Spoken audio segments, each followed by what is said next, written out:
Sekarang ini kebetulan aku ada beberapa lensa, mulai dari yang kecil banget sampai ke yang lumayan gede. Tapi dari lensa-lensa yang kupunya ini, ada satu lensa yang lagi sering banget ku bawa belakangan ini. Viltrox 40mm f2,5. Focal yang 40mm itu cukup di tengah ya. Nggak se-wide 35mm, tapi nggak se-tight 50mm juga. Jadi dia tuh kayak ada di tengah di antara dua focal length yang sering dipakai ini. Karena focal length dan size dari lensa ini, dia ini jadi lensa yang ku bawa kemana-mana aja gitu, walaupun nggak ada rencana nge-shoot apa-apa. Jadi everyday lens lah. Apalagi kalau dipasangin sama kamera compact kayak Sony ZV-1 ini. Nge-keep semuanya tetap compact dan jadi everyday walk around kamera yang nggak bikin kita malas bawa kameranya duluan gitu loh. F2,5-nya tuh nice to have, tapi sebenarnya kalau lagi dipakai untuk mendokumentasikan sehari-hari, biasanya kita bakal turunin sampai F4 atau 5,6 anyway gitu kan. Ya seenggaknya aku sih begitu ya. Tapi in case pengen dibuka sampai F2,5, ya bisa. Ini bukan lensa paling bagus, paling cepat, apalagi paling tajam. Tapi kayak semua dari lensa ini tuh kayak serba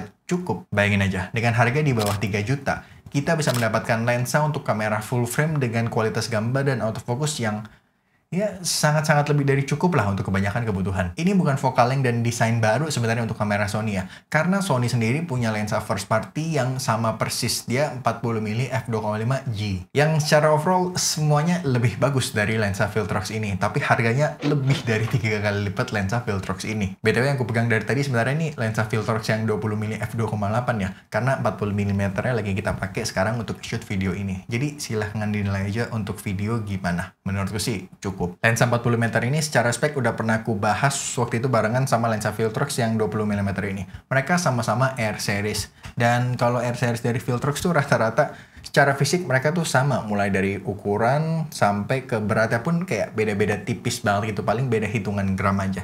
Jadi a good gimbal lens juga sebenarnya lensa Viltrox R series ini. Dan karena aku udah pernah bahas dengan lebih detail juga, jadi kita nggak akan bahas speknya secara detail di sini ya. Jadi overall kesimpulannya, lensa ini tuh sebenarnya bukan lensa paling bagus, paling tajam, atau paling apapun lah dari lensa-lensa yang aku punya.